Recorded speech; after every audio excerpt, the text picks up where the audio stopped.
On This Week in Enterprise Tech, more data leaks from our favorite companies and agencies. Net neutrality gets a bit of support from some big names, and we talk some serious cross-platform software solutions. Twiat on the set. Netcasts you love. From people you trust. This is Twit. Bandwidth for This Week in Enterprise Tech is provided by CacheFly at CacheFly.com.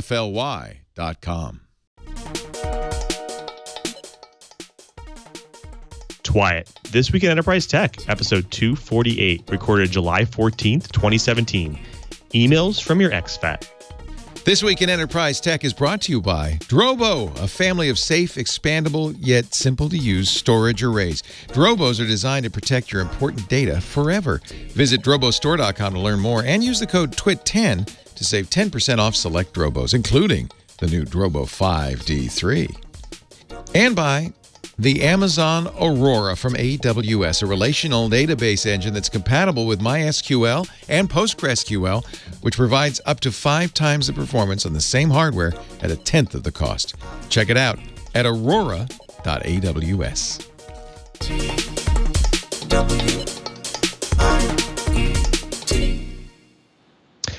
Welcome to Twiat, This Week in Enterprise Tech, the show that is dedicated to the enterprise professional, the IT pro, and the geek who just wants to know how this world is connected.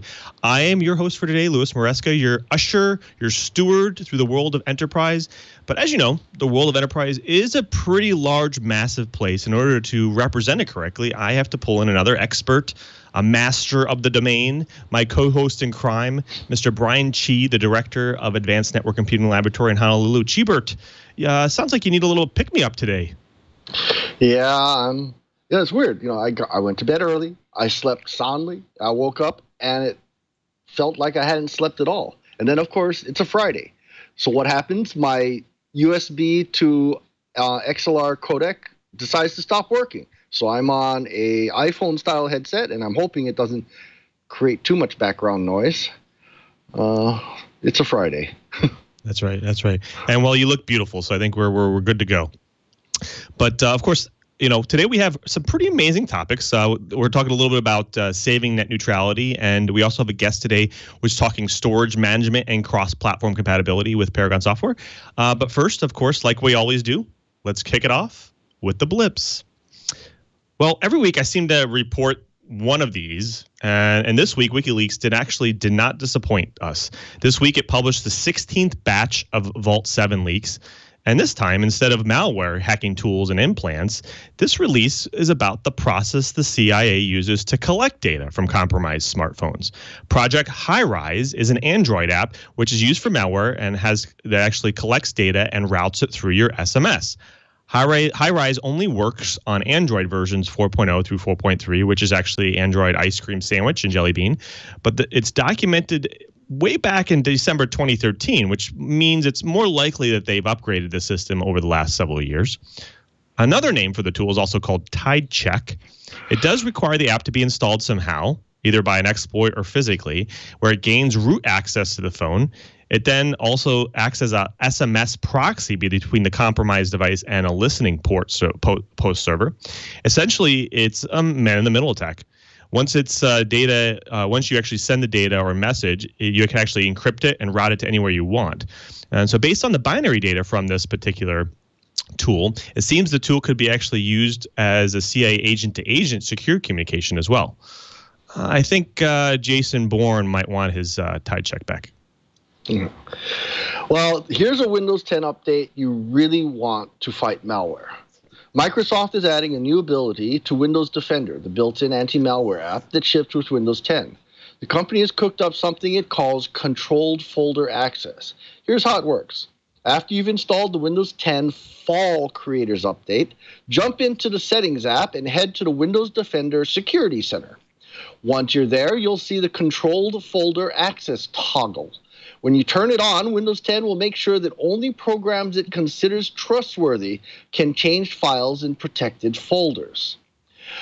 This mechanism really isn't that new. I first saw this on a Wang mainframe, for God's sakes, where you can assign separate user rights to programs instead of just to users. It's also a favorite security tweak in all the Unix variations for anything running in the background. The bottom line is to limit the scope of where applications can wander on your machine in an automated way for normal users. Well, here's hoping this kind of thing becomes the norm instead of the exception. WTF. What is going on in technology business? I like fried chicken. I like technology. I even like Huawei. Maybe they should go together?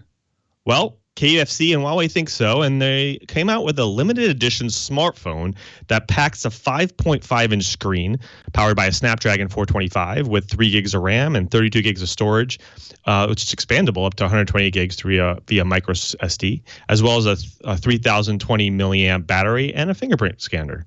What makes it so limited? Well, the embossed Colonel Sanders on the back. Why are they so limited? Well, they're only making 5,000 of these things and will be released for only about $162. What do you think, Gbert? Will it be finger-licking good?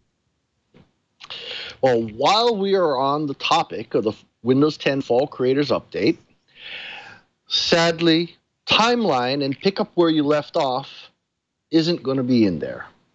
Arguably, the most interesting forthcoming Windows 10 features that Microsoft showed off at its Build Developer Conference this year were Timeline and Pick Up Where I Left Off. Timeline lets you both go back in time to recreate your prior working environments and restore open documents and files, while Pick Up While You're Left Off will enable a working session to be moved between devices. For example, migrating that half-written email from your phone to your PC when you get to work. The assumption was that these features would be part of the Fall Creators Update, the next major Windows 10 update that's scheduled for around September this year. But Microsoft has now confirmed that that's not to be the case at all. Joel Bellafiore, in charge of the Windows Experience and Edge browser, tweeted that Timeline won't be in the FCU after all. Instead, it'll be included in preview builds sometime after the FCU release. Sigh. Well, here's hoping we'll be able to slide our work from one device to another, just like in science fiction, sometime in the future as Microsoft fulfills items on the Windows roadmap.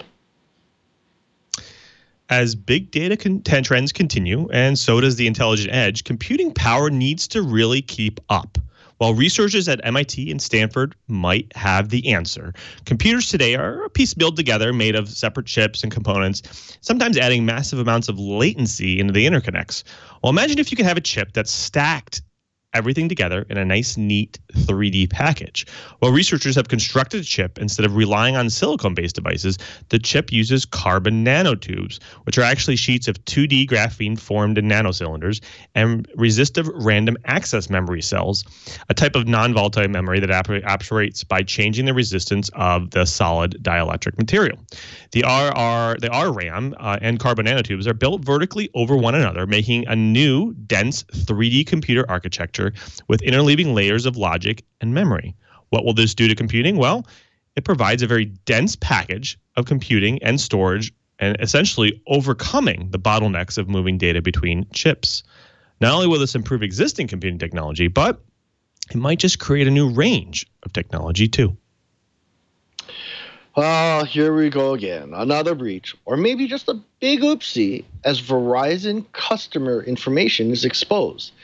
Seems no one is immune to big mistakes, and this breach was reported by Zach Whitaker of Zero Day. As many as 14 million, and it's been corrected down to 6 million records of subscribers who called the phone giant's customer service in the past 6 months were found on an unprotected Amazon S3 storage server controlled by an employee of NICE Systems, a Ra'ana Israel-based company. This breach seems to have also gotten this under the skin of Ted Lieu, a Democratic congressman and computer science major who is a Verizon customer and is calling this mistake troubling. He's gone as far as requesting further investigation to make sure this never happens again. Well, Congressman Lieu, join the club. I'm also a Verizon customer and also an ex-federal employee that also got zapped by the OPM breach. I too would love to never have this happen again, but that's not a flavor of Kool-Aid that I'm familiar with. I call him Professor 50 Cent, but don't let that name distract you from the passion and the genius inside this guy. Manu Prakash is best known for his Foldscope, a 50-cent microscope that folds like origami. Is it real? Well, you bet it is, with magnification and resolution good enough for imaging live individual cells, embryos, swimming bacteria, and much more. This bioengineer professor from Stanford University was able to raise $393,358 out of a $50K goal on Kickstarter. Well, he's at it again. Prakash has now unveiled 2 new low or no-cost health tools, the Paperfuge and a Booze, I'm not sure how you pronounce it. The Paperfuge is a paper centrifuge made of a pair of 10-centimeter reinforced paper discs strung on a braided fish line with a wooden handle. The Paperfuge can reach up to 125,000 RPMs and separates plasma from whole blood in less than 1.5 minutes. A Buzz is a web project that enlists people to record the sounds of mosquitoes with their mobile phones and upload them to a site. It then sends back species names and photographs to help identify the specimen and the probability that it's carrying a vector-borne disease or not. If nothing else, this guy is pretty clever. If only he could spread his passion and ingenuity with the rest of the world. Well, folks, that does it for the blips. But next up, we're going to get into the bites, and we're going to talk a little bit about net neutrality and its movement. But first, we couldn't do This Week at Enterprise Tech without the support of our fabulous sponsors, and Leo wants to tell you about them. Leo? Can I just step in for a moment and talk about our sponsor today, Drobo. Love the Drobo. I know you love the Drobo. Everybody's used the Drobo, loves it. Drobo used to stand for, I guess it still does, data robotics. And I remember when they first came out, it was actually the founder created it because he had a hard drive crash, but he was running RAID, right? And he thought, well, I can't lose data. I'm on RAID. But his backup drive failed, and he couldn't get his data back. He said there's got to be a better way. He invented a better redundant storage solution. They call it Beyond RAID. And if you want to know more, actually, Steve Gibson spent some time talking about it on Security Now might be almost a year ago now. But he was very impressed with it. It's a really cool technology that has some nice advantages over standard RAID. First of all, it's robust as heck. But when you get a Drobo array, and I have a couple of them. I have the Drobo Mini, which has 4 slots. I put 4 SSDs in there, which makes it very fast. It's connected to my computer, my iMac. That's my data drive. Super fast. But what's nice is you could put heterogeneous drives in there. So unlike RAID, where the lowest common denominator will be the smallest drive and all the drives will be that size, that's kind of how RAID works, you can do a setup with Beyond RAID where you just, you get a Drobo. I have a 5-bay Drobo as well, the 5N. I just put whatever I've got. I've got a couple, I think I got a couple of Western Digital Reds, and I put those in there. But I also had some other drives, and you just put them all in. It builds the array, and then the lights on the front of the Drobo are really useful. There's green lights if everything's okay, but you can watch the capacity light. You can watch it go down, and then it will show you if you're running, as you start to run out of room, it'll show you the drive you should replace. You open it up. It's easy. No tools. Slide out the drive. Put a new one, larger one in. It adds that drive. It's completely redundant. And you're back good to go. Incredible. Incredible. You never lose data because it's got great redundancy. In fact, most of the Drobos have, and I do this on all my Drobos, a slot for an M.2 accelerator card, a little flash drive. It doesn't have to be big. I think it's 64 gigs. But it speeds up read and writes on small files. This is the kind of thing where this is a mature company. It's been around for a few years now. They've really learned. They make great products. In fact, they just announced a brand new product, the 5D3. This is their 3rd generation 5-bay direct attached storage solution. They keep adding new hardware. This is awesome. Performance up to twice as fast as the previous generation. It has dual Thunderbolt 3 ports. So you can daisy chain, right? Put one into the computer and one into whatever else you have. It's got a USB 3 Type-C port. Makes it very easy to connect to a broad variety of devices. Of course, it's got all the great flexibility, expandability, data security things I told you about. For instance, you can't lose data because even if the power goes out It's got a little battery backup, and it will finish that right. I mean, this is a really nice design. You can use the 5D3 for anything where you need a lot of capacity. Edit and store photos and videos, 5K, even workflows, no problem. Back up all your personal and business data. Of course, it's beyond RAID. Comes with a 2-year warranty. It's expandable. It's flexible. Data is safe. I love the Drobo. But go to drobostore.com and look at the whole range of Drobos. And recently they lowered prices on almost their entire line.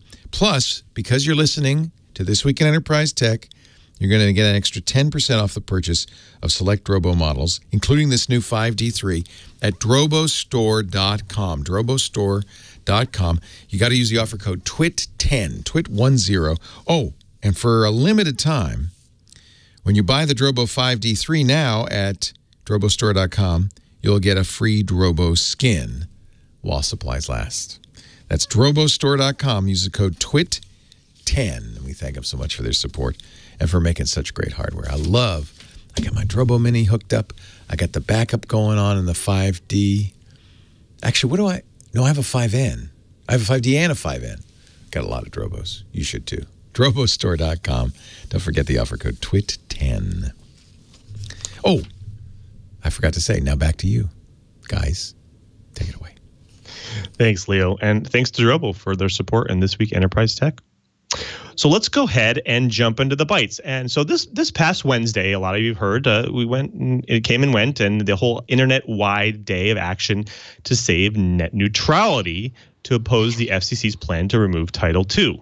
We had a flood of platforms, small and large, that came and went in the movement, and this included Twitter, Reddit, Netflix, Spotify, Mozilla, Amazon, Yelp, and SoundCloud, along with a vast array of online communities from every corner of the internet, gaming forums, YouTube creators, subreddits. They displayed prominent protest messages on their users, encouraging them to take action by acting on or contacting FCC as well as Congress through their tools like battleforthenet.com that make it easier for internet users to make their voices heard. So let's go over some of the movements, what actually happened on this event and what's still happening, actually. So essentially tens of millions of people saw the protest messages on participating websites, as well as over 1 million emails to Congress, over 5 million emails to Congress. And it's actually still going. They're still being delivered over time. More than 2 million comments to the FCC, which nearly tripled since back in September 2014 when they removed some of these items. Of course, there was also over 124,000 phone calls to Congress. The net neutrality hashtag trended on Facebook and Twitter. Protesters went in person to the more than 20 congressional offices, and more than 125,000 websites, peoples, artists, online creators all signed up to participate, as well as a bunch of celebrities: Pearl Jam, Wilco, Tim Robbins, Susan Sarandon. There was also a broad participation in every corner of the internet from online gaming communities and so on. Also, Facebook and Dropbox, the 3 largest internet companies, as well as Google, came out publicly with strong statements in support of the current FCC rules. And this is pretty significant, especially since Facebook's previous opposition to certain net neutralities rules were kind of in effect. So we all know that FCC Chairman Ajit Pai appears dead on set with going forward with the proposal, and he and Commissioner Mike O'Reilly have opposed the 2015 rules, calling them antiquated and stifling to business investment. And they've both repeated stating their intent to dismantle them. Pai also admitted in a speech introducing his proposal it would be a fight, but he also said it would be a fight to intend to win, and what he's going to do going forward. So, Cheever, what do we expect from Pai here and his team? Well, instead of me trying to interpret things, and this is a shout out to JJ to the 4884 who pointed this out to me the other day. I'm going to read. I'm actually just going to read. I'm not going to interpret. I'm going to read a PBS interview done by Judy Woodruff and William Bragdon with the FCC chair Ajit Pai. Now, keep in mind, I am reading this. I'm not interpreting. I'm not coloring this. I don't agree. But I think we ought to give the opposing opinion a little bit of airtime. William Bragdon, so you, I understand, are not a fan of these net neutrality rules from a few years ago. What is your principal concern? Ajit Pai, while I favor a free and open internet, as I think most consumers do, My concern is with the particular regulations that the FCC adopted 2 years ago. They are what is called Title II regulations developed in the 1930s to regulate the mobile telephony monopoly. And my concern is that by imposing those heavy-handed economic regulations on internet service providers, big and small, we could end up de-incentivizing companies from wanting to build out internet access to a lot of parts of the country in low-income urban and rural areas, for example. And that, I think, is something that no one would benefit from. William Brangden. Is there evidence, though, that these rules have de-incentivized those companies? There are. Businesses are doing very, very well. They're spending billions on the spectrum. Ajit Pai. There is a significant evidence that investment in infrastructure has gone down since the adoption of these rules. For example, there is a study by a highly respected economist that says that among the top 12 internet service providers in terms of size, investment is down by 5.6% or several $billions over the last 2 years. And amongst smaller providers as well, just literally this week, 22 internet service providers with 1,000 customers or less told us that these Title II regulations have kept them from getting the financing that they need to build out their networks. And as they put it, these net neutrality regulations hang like a black cloud over our businesses.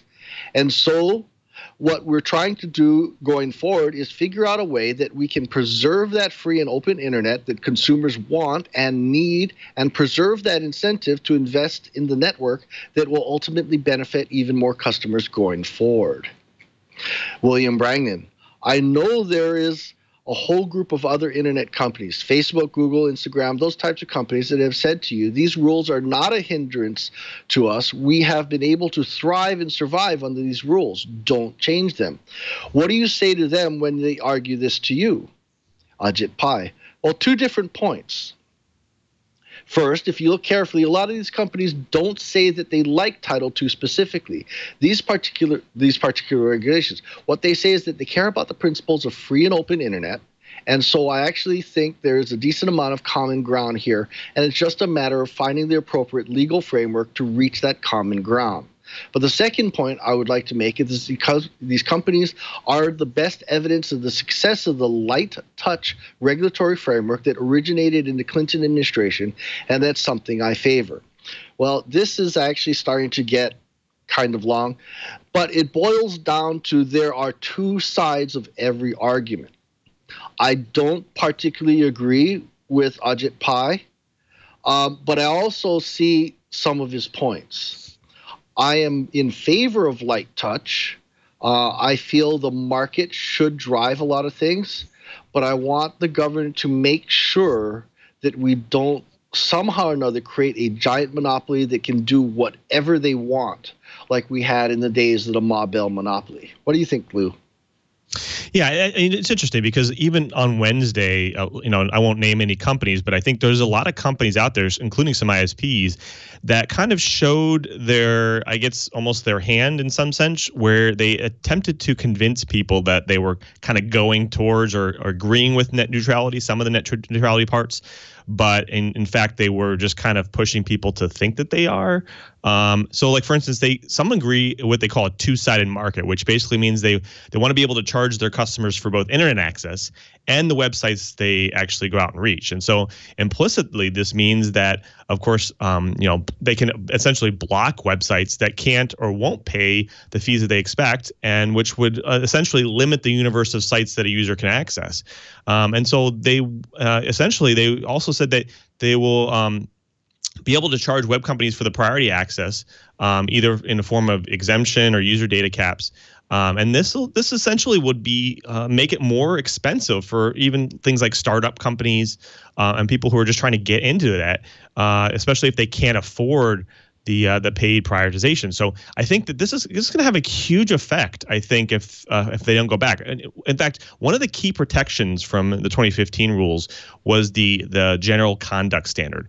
And this is just the internet is a constantly evolving technology, and it's an ecosystem. And if the rules essentially are guidelines and principles to address any additional or new threats that come over time. And it's so by design, it gives the FCC and the public a process for evolving the protections as the markets and technology evolve. So, Cheaper, what is this? Is this the first thing to go? And why is it? Is it because it's too big government, or what's going on here? It's hard. There's an amazing number of opinions, and JJ, is pointing out there's a lot of different sides to this. Ajit Pai keeps forgetting a lot of things about how overbuilt the network is and how heavy-handed some of the ISPs have been on, things like throttling and all that. Just the very fact that, a lot of consumers will go out and it'll get really, really, really slow, and they finally complain, and magically, once enough people complain, the pipes start freeing up. From a consumer standpoint, that starts feeling like, wait, why didn't they do that at the beginning? Do the ISPs have too much power? Why did things like zero rating become such a big deal? It is not an easy yes or no answer. There's lots and lots of shades of gray. I personally think there needs to be some government control in there, some government oversight, but I'd really like to see the market push the direction rather than big giant knobs that the government turns and one size fits all solutions. That's my biggest fear. I don't want a one size fit all solution because the world is not one size fits all. Right. Yeah, and I think the problem is, especially with these rules, is that our future practices could cause harm, and to especially to any of the rules that they were intended to address, and they're not necessarily addressing anymore. And this is even a quote from the FCC. It says, "Our future practices cause the type of harms our rules are intended to address. For that reason, we adopt a rule setting forth a no unreasonable interference disadvantage standard." So it almost creates a bit of uncertainty about what's allowed or what's not. In fact, if you think about it, rules and technology, especially for specific technology, they go obsolete really fast. And so, and you can't always be too nebulous. Like you said, uncertainty makes investment riskier. So to me, the SEC got it right here back in net neutrality days. ISPs have deep pockets and they can always find loopholes. So I think we need to find a way to help them out here. Cheebert, it sounds like if the SEC goes one way, it seems like Congress might even have to weigh in here. Is it time to get the word out for how you feel? I'm not sure. I've been in government and I know how slow it can move. What I really want is things like, let's try this and say if it doesn't make a difference in 6 months, a year, whatever, that it should automatically just die and we go back. I don't think there's good answers yet. I don't think I've heard a really, really good argument either for or against. W.A. Wisp in the ISP was mentioning that he's a small ISP and he opposes net neutrality. Did I say that right? Yeah, he says he opposes net neutrality. Besides the regulatory burden being ridiculous, I want to be able to shape traffic to provide better service to my customers. So there are definitely two sides to this argument, and I don't, like I said previously, I don't want big knobs. I want little knobs that the government can use to encourage things and to try things out, and if it really doesn't work, for those rules to automatically die so we don't have to have lots and lots of debate about things. No, it doesn't work. Sorry, let it go. So W.A. Wisp, what do you think? Should we have encouraging regulations that if they don't work, they automatically die? Who knows? What do you think, Lou? Yeah, I think that's an interesting take. And in fact, one question back to you, I'm curious actually, is what do you think is the least understood issue around net neutrality? Like if there's people understand one part of it, but they don't understand the other part, and that might be the part that we're actually getting rid of. So do you have an opinion on that? Yeah, I think the most misunderstood portion is the general public has this attitude that, oh, everything should be free and open and we should have no throttling, we should have no traffic shaping. No. I'm sorry. Traffic shaping is necessary. If you have someone that's doing, things like streaming video is based typically on UDP technology, which is a Hail Mary. Just go, throw it out there. It's the fire hose. But the problem is we might have e-commerce that's running over HTTP, which is TCP based, which is a more polite transport technology that will back off during congestion. So there needs to be some throttling so that the people watching kitten videos don't overwhelm the people that are trying to make a living on the internet. So yeah, we need some, and that's really, really, really misunderstood.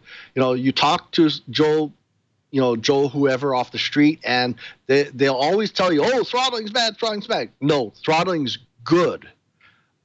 We just need to better understand it, and people need to work with the ISPs, not automatically do knee-jerk reactions. Right. I think to me the biggest misunderstanding is between the difference between legal jurisdiction, and that's basically created the rules of net neutrality, and the rules themselves. So, like for instance, the legal jurisdiction for the rules as they stand now are known as the Title II. But it's important to remember that Title II is just the legal jurisdiction the FCC is using for the current rules, and essentially the ones that are ban blocking, throttling papers, but they're not the rules themselves. So think of Title II as essentially the means to the end, and not the end in itself. We could, however, end up in a world where the FCC uses Title II to create the net neutrality rules that actually didn't protect net neutrality. For example, the FCC could use Title II and still allow ISPs to use paid prioritization or throttling. So this is an important point, sometimes overlooked, and so we always should probably focus on what the end rules are that protect net neutrality. So one actually interesting. There's a really great question in the chat about what can the FTC do to enforce strong net neutrality rules, just like the FCC is doing. And so the interesting thing here is that the FTC itself, they don't really have any authority here to make rules. And if there are new threats on the internet emerging, they can't really do squat. The FCC has the authority to address new anti-competitive practices, and they have engineers and experts on their team. But the FCC has that, but FTC does not. So unlike the FTC tries to act to correct actions, something like that, either by doing it itself or asking companies to do lawsuits, they don't always take action very well. For instance, like imagine a startup is required to pay access fees, or if they don't, they'll be put as a disadvantage on the internet. And in fact, if you think about it, on average, a startup essentially launches with maybe $75,000 to about $300,000 outside funding. And to me, that's nowhere near enough amount of money to actually go and fight lawsuits against big companies like Comcast and Verizon. So, and in fact, those types of lawsuits would take you years to do. So, I think here's a philosophical question back to you, Cheever. Net neutrality, was it huge before 2015? Well, how did we get to this point? Actually, how did we actually get here? Sorry, asleep at the wheel. Not sure how we got here. Tom Wheeler certainly had a lot to do with where we got started. Truth be told, I want to feel like it's when we started, the first company started playing the zero rating game, is when people stood up and said, hey, what, huh? How come someone can go to the front of the line just by paying money? So in my opinion, that's how it started. Maybe someone in the chat room was paying a little more attention to it. I was busy trying to be an academic. Right. Well, folks, I think we've kind of beat that one down. I think it's time to move on to my favorite part of the show, and that's we get to bring in the guests. But before we do that, again, we couldn't do this Week in Enterprise Tech without our fabulous sponsors. And, of course, Leo wants to tell you about them. Hey, can I interrupt a little bit on This Week in Enterprise Tech? Do you mind? I just want to cut in for a moment and mention AWS and Aurora. Do you know about Amazon Aurora from Amazon Web Services? It is the powerhouse of connected databases. It's a relational database engine that's compatible with MySQL, PostgreSQL, no problem, but 5 times the performance of standard MySQL on the same hardware. When you're building the kinds of things developers want to build today, you need better tools. You need super tools. You need, for instance, a database that grows as your business grows and is easy to manage and is fast. That's Amazon Aurora from AWS. It can scale up to millions of transactions a minute. It can automatically grow your storage up to 64 terabytes if you need it. Replicate 6 copies of your data, 3 different availability zones. You never are at risk. Tolerates failures, even automatically fixes them. And, of course, continually backs up your data to S3. And Amazon RDS fully manages it all, so you don't have to. If you're already using Amazon RDS for MySQL, migrating to Amazon Aurora is simple. Just a couple of clicks of the mouse, and you're there. So what you're getting? 5 times better performance than MySQL with the security, availability, and reliability of a commercial database. And did I mention it's all 1/10 of the cost? It's a great deal. No upfront charges, no commitments. You pay for what you use. Of course, it's Amazon Web Services. Find out more at Aurora, AURORA.AWS. Aurora.AWS. Imagine what you can start building with Amazon Aurora from AWS. AURORA.AWS. And we thank Amazon Web Services for their continual support of This Week in Enterprise Tech. And that means I think it's time to get back to you guys. Thanks, Leo. And, of course, thanks to AWS. So let's get to my personal favorite part of the show, and where we get to bring in a guest and they get to drop some great knowledge on the Twilight Riot. And this guest hits close to home for me and for many of us because we already use their tools and systems and solutions to handle our storage. And I personally have use Paragon NTFS for Mac, as well as both disk wiper as well as drive copy. And they are a veteran in the ecosystem for over 22 years. Welcome, Paragon Software Group, to Twilight today. Mr. Tom Fedro, President, and Jim Thomas, Director of Technical Services. Welcome, guys. Hi, Lou. Thank you. Thank you. Great to be here. Great. Thanks, guys. Thank you guys for coming. We really appreciate it. Can you guys tell the listeners at home and the viewers just a little bit about yourself and what you do at Paragon? Well, sure. I'm running the company here in the United States, and Jim is our technical director. We've been here for about 10 years now. Fantastic. So, you don't have to tell too many people about your solutions and suites because they do know about them. But why don't you go, if you can, just tell the folks at home a little bit about Paragon Systems, what they do, what they offer, that kind of thing. Sure. Well, we have been in business now for 23 years. We're a global company. We've got about 300 plus folks working with us now. And, our claim to fame is data management. That's what we do. We do backup and recovery, disaster recovery, a full portfolio of that. But today we're going to talk about our universal file system drivers and look forward to getting into some details there with you. And it's exciting to see you guys already have a pretty good understanding of our products, and we're very happy to be here to go into more detail. Absolutely. Yeah, like I said, one that really kind of hits close to home for me is the NTFS on Mac. It's just one of those issues, like when you're switching between both Windows and Mac, especially for somebody who's using Boot Camp, you want to be able to kind of maybe even edit a drive that's potentially NTFS formatted for that on Mac itself. So that, yeah, definitely hits close to home. What other tools do you kind of guys offer when it comes to kind of cross-platform, file system tooling? Yeah, so we've got a number of products in that space, from the NTFS for Mac software, currently at version 15, exTFS, providing access to the Linux file system for Macs as well, exTFS for Mac. We have exTFS for Windows to accommodate the Windows side of the world, and HFS Plus for Windows as well. So you can mount a HFS formatted drive on Windows and have full read-write access to those volumes as well. And then We also offer a value pack, so we bundle those 4 file system drivers along with a NTFS and HFS Plus conversion utility, and we call that our UFSD value pack, and provide lifetime upgrades for those drivers with that bundle. Fantastic.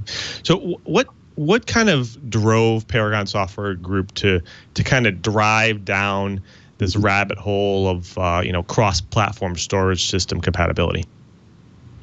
Yes, sir, Lou. We took the red pill and we chased that rabbit. No, actually, the way we got started was really back when Windows XP came out, and it was standardized on the NTFS file system, which at that time kind of left the Windows 95 and 98 folks in somewhat of a lurch where they were all on FAT32. So there was an opportunity there to build a driver that we took. At the beginning of the company 23 years ago, we had our own operating system, Paragon DOS. So we had some fantastic, and we still, to this day, some of these folks are still with us that are very strong coders at very low levels. And so this driver that we built for NTFS for Windows came out, was very successful. And at that point, we took a step back and said, this is a market. This could be a big deal, because there was a number of operating systems coming out. Linux was getting to be very popular at the time. QNX, of course, Mac. So we started putting the pieces together where, the operating systems, the file systems, and now with the chipsets where, you've got all these chip manufacturers coming out with different platforms. And to put all those 3 together, the communications is complex. It's hard to do. And we happen to have the expertise to do it. And so we took on the challenge to become the Rosetta Stone, if you will, the communications Rosetta Stone for these type of situations. So that's how we got started, and we're still there today and having a lot of fun. Fantastic. So what for this particular type of technology, what kind of what are some of the applications for it? Sure. When you look at this, it's something that we didn't realize at the beginning just how far we're going to go with it. But when you look at the enterprise space, we're in 90% of the Fortune 500 with this product. When you look at education, government, U.S. Army, U.S. Navy, just about every branch of the government is using this product. Education, Stanford University as an example, for their dual boot systems, they've got this product. Duke, Yale, very large in the education space. But probably our biggest channel into the enterprise, as well as to the home, has been our OEM partners, where folks like, if your viewers out there, if they're looking at their router right now, if you've got a Netgear router or a Belkin or ASUS, a D-Link, Linksys, any of these routers, our software's inside those. And I've got a little show and tell here. When you look at the back of this is a high-end Netgear router. You've got the USB port here, where this is a Linux device, but at your house you go out to Best Buy and you pick up your your WD or Seagate or what have you device you want to have storage. This is going to be running HFS Plus or NTFS, and Linux and Microsoft at this time really don't play well together. So our device driver, our NTFS and HFS Plus driver, is actually embedded in the firmware of this router. So the end user doesn't have to worry about anything. It just works. That's what we're all about. So, any kind of router, we're in there. When you start looking at disk drives, for instance, going into the enterprise, Seagate, another customer of ours, shipping tens of millions of disk drives every year, ship with our driver, so that wherever this ends up, it's going to work. Whether it's doesn't depend on the operating system, file system, what have you, it's going to work. So another application, WD, Western Digital, we're in their NAS boxes. HP printers, we're in every one of their printers that has a USB drive has our drivers in it. Tablets, when you look at some of the major players in the marketplace out there, shipping millions and millions of these devices. Again, this is an Android-based device, but they wanted to have more storage. And when you look at these little SDSC cards nowadays, these could have 256. I mean, we got Kingston up here with 1 terabyte on one of these things. But again, it's a Microsoft exFAT standard. Again, going to Android, there's going to be problems. That's where our driver being embedded in this device makes everything work. So those are just a few of the applications we've got. We're in cameras. We're working with, the black ops where, bad guys using laptops. We can go in there with our device drivers and find out anything they've got on their machines. I mean, there's a myriad of applications for this stuff. Fantastic. Almost exFATting your Android, right? I think that, the interesting thing is, why you talk about like having to apply your storage and your devices to these other applications and kind of being able to access them across platform. What are some of the challenges that you've kind of come into play when it comes to implementing some of this stuff? Yeah, just real quick, at a high level, the biggest challenge is finding the great engineers to do this kind of development work. And that's something that over the years we've become very, very good. And we've got the best engineers in the world developing, on all these different operating systems. Like we've talked about Android, we've talked about, multiple Linux variants, Mac, QNX, all these different types of operating systems. File systems, we can go the gamut, REFS, HFS Plus, EXT 2, 3, and 4, and you combine that with the chipsets from, Qualcomm, Broadcom, Cavium, Intel, MediaTek, Marvell. It's a very, very complex group of vendors and companies that somebody's got to herd the cats, and that's what we do, and that's what I mentioned before, the Rosetta Stone. But the biggest challenge is having the right people to do it. Folks like Jim here have been with the company for 10 years, and we've got a lot more like that, like Jim, that are out there making the software work every single day, as it's a very dynamic marketplace. Fantastic. So I think one of the interesting, I think we talked about it in several of other shows as well. This particular cross-platform file support, does it also support file access over network connections as well? You talked a little bit about hardlining it to the devices and so on, but does it support kind of like network access as well?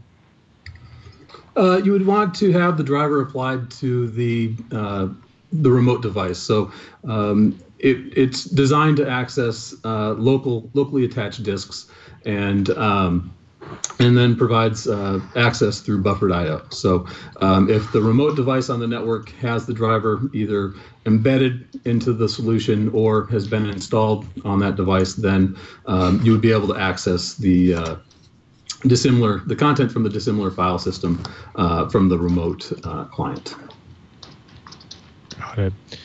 So, one of the things that there's another system that Paragon also offers, and it's kind of a unique to the enterprise as well, is the Paragon's bare metal recovery system.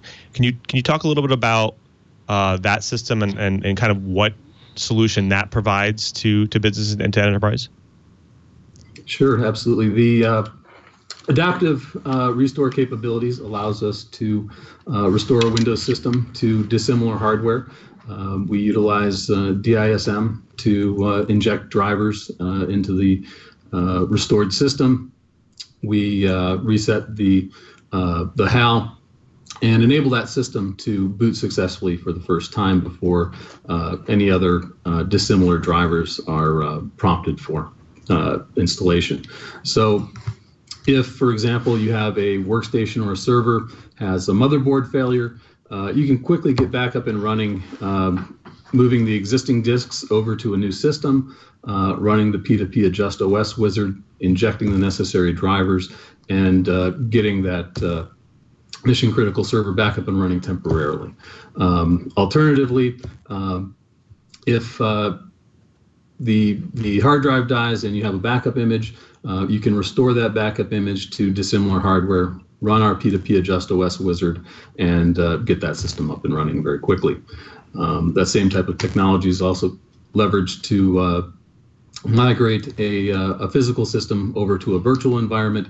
So if there's no physical hardware immediately available, we can get you up and running in a virtual machine as well. Very cool. Now, of course, a lot of people at home, they're probably saying, okay, well, there are some other solutions out there. What's different? What kind of sets apart Paragon solutions to some of these other ones? Well, we've been doing this for a number of years, as was mentioned earlier. And so we're supporting operating systems as far back as Windows 2000, where some other solutions may prevent you from working with anything older than Windows 2008, Windows 8 even. So we bring a lot of diverse operating system support there on the Windows side. Data protection, journaling, some of these things that are required, especially by large manufacturers. These are not something that our competitors are offering. So that's why we've won so many large deals. Right. Fantastic. Well, Jeebert loves using some of your tools, and he has a couple questions he wants to kind of throw out there as well. So, guys, we love virtualization in Twy. But the problem is, I use a lot of Hyper-V, I use a lot of VMware. It's frustrating that I can't use the internal Hyper-V physical to virtual migration tools. So you guys mentioned a little bit about going all the way back to Windows 2000. What about other operating systems? Can I do P2V for, say, Linux? How about BSD? Technically, it's not legal, but could I do a Mac P2V? What do you say, guys? There's a few limitations around migrating some of the other operating systems that you mentioned there, Brian.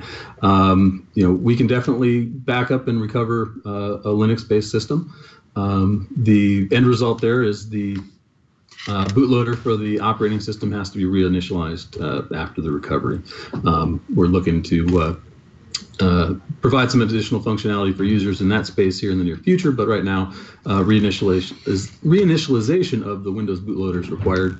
On the Mac side of things, we do have Paragon Hard Disk Manager for Mac as a current offering, and we can image and restore macOS X to the same or dissimilar hardware. However, when we go to virtualize that operating system, there's always a third-party component necessary to unlock the necessary capabilities of launching a Mac in a virtual space. Very cool. Hey, so we had a question in the chat room. Does SMART, obviously SMART in SATA drives, figure into some of these products? Does it make it easier? Does it make it harder? Tell us a little bit about that. Yeah, SMART's great for determining like the current status of a hard drive, whether it's about to fail or if it's in good health. We've developed custom solutions where SMART detection and reporting on SMART results was required. But for the most part, we typically look at other values to get hard drive information. But SMART is definitely a very useful aspect of getting hard drive details. Okay, let's put a different hat on. What about forensics? I used to do a lot of work with the federal government where you needed to be able to go and do forensic copies. Can you guys also go and determine whether or not, say, a write blocker is functioning before we make an image? Yeah, so thanks to the Universal File System Driver technology, we're able to detect not only the file system that's going to be backed up, but we can analyze the contents of that file system as well. The Universal File System Driver technology is licensed into forensic utilities, and it can be used in a number of ways. Through Paragon's imaging solution, we can do raw imaging, so we get a true bit-for-bit copy of the original drive. And then we can also utilize UFSD to enable larger storage where a particular file system might not have provided it for that forensic imaging solution. Fantastic. So another question that they had is, do these systems, do they support both encryption and maybe even compressed volumes as well? Yeah, Paragon's researching means to better support different types of encryption that might be found on hard drives. And so we're looking to enable support for things like Apple's disk encryption. And then the solutions currently work with compression, things along the lines of File Vault for Mac. Some support there as well. Got it. So you guys wanted to talk a little bit about the UCFD architecture, and I know you kind of brought along some diagrams here. You want to go through some of that stuff? So we've been at this for a number of years, and bringing universal file system driver technology to different platforms enables read and write capabilities. We also provide utilities along with those file system drivers to enable formatting, creating, and copying partitions. We can work under a number of different kernels or operating systems. You see, we typically work with iOS, Android, Linux, solutions for QNX. Been supporting Windows since the inception, Mac, OS X, and then some other real-time operating systems like VxWorks, ThreadX, and Nucleus. And then we bring access to all of the most popular file systems today, being exFAT, NTFS, HFS+, XFS, ext2, 3 or 4, FAT32, REFS, and there's always more to come down the road. And then the key to Paragon's file system driver technology is we're always bringing high performance. So we're never going to bring out a solution that hampers performance. You'll always find native level performance. So if we're mounting a NTFS volume under Mac, we expect the same amount of performance as if that NTFS volume was mounted under Windows. And then as the image below shows, we can take any number of file systems, whether it be NTFS, HFS+, exFAT, and embed a file system driver or install a file system driver for platforms such as Android, iOS, and bring in the necessary functionality that users really need and want. So actually an interesting question from the chat from JJ to the 4884 actually asked about the new macOS High Sierra preview offered the new Apple file system, the APFS. Is that something that you are going to be supporting in the future? How does it add a level of complexity to the system? Can you talk about that at all?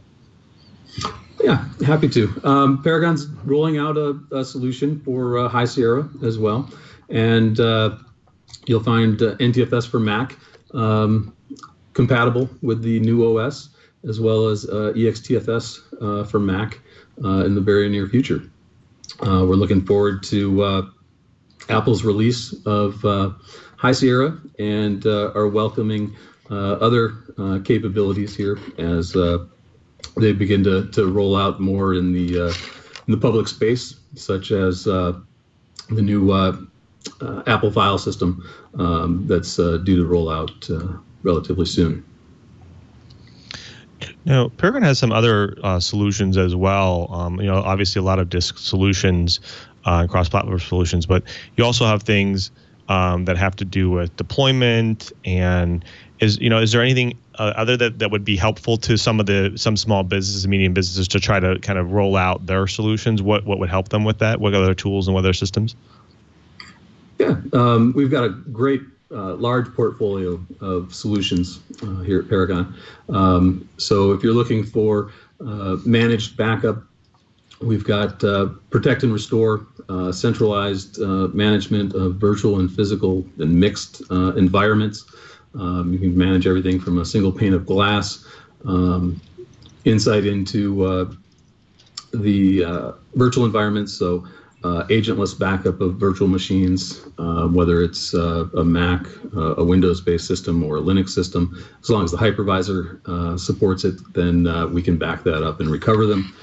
If we're looking for individual system support, we've got the hard disk manager solution and its related tools. So if you want to do partitioning, individual backup and recovery, scheduled backup and recovery, virtualization, secure disk wiping, things of that nature, hard disk manager is the way to go. And then if you're looking for just specific functionality, we've got products like Drive Copy 15 Professional, Partition Manager, and individual components and utilities to accomplish all of those tasks. Fantastic. So, Brian actually has one other question. Go ahead, Brian. Well, so where, I'm an enterprise user, admittedly in academia, but what kinds of, how are people using this? You have a tool, technician toolkit. Are people buying it for every single machine? What's the typical use within IT departments that you're seeing? So whether people want to just create a base image of a server or a workstation so that in the event of an emergency, they can go back to a working point in time. They can use a technician license to go from system to system and create those images. If a technician is going to be working on a system, they can create an image of that system beforehand, make the necessary changes. If something goes awry, they can always restore and go back to the drawing board. And that solution is licensed on a large scale. We've got several large enterprise organizations utilizing hard disk manager technicians licenses. They use it for individual system recovery, sometimes a medium scale deployment solution, and definitely see it used heavily for disk wiping these days as well. Right. I remember you guys actually have one more really cool product. You're able to image multiple machines over the network. Why don't you tell us a little bit about that? I used to see that in Norton, then that feature kind of went off to the side. This seems to be more of a pure mass imaging product. Could you tell us about that?